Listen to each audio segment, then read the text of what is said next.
بہت ہی افسوس کی بات ہے کہ کل رات اچانک فیس بک، انسٹاگرام اور واٹس ایپ بند ہونے کی وجہ سے لوگ بہت زیادہ گھبرا گئے تھے۔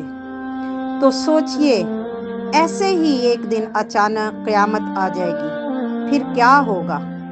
پھر تو سب کو یہ فکر ہو جائے گی، نماز کے بارے میں پوچھا جائے گا، قبر کے اندر بھی، حشر کے اندر بھی۔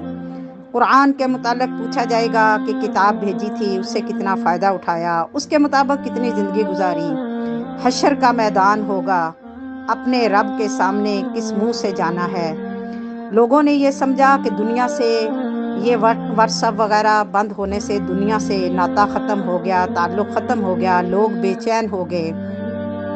اسی طرح جان نکل جائے گی، موت آ جائے گی، قیامت آ جائے گی، سب سے رابطہ ختم ہو جائے گا۔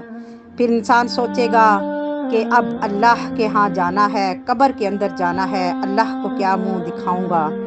تو بہتر یہی ہے کہ ہمیں آنے والے اس وقت کے بارے میں سوچنا چاہیے، جو کہ مستقل زندگی ہے، اور اللہ کے سامنے بھی کھڑے ہونا ہے، اور محشر میں بھی کھڑے ہونا ہے، قبر میں بھی جانا ہے، پل صراط کو بھی عبور کرنا ہے۔ تو اس کی ہمیں تیاری کرنی چاہیے۔ اللہ تعالی ہمیں توفیق عطا فرمائے۔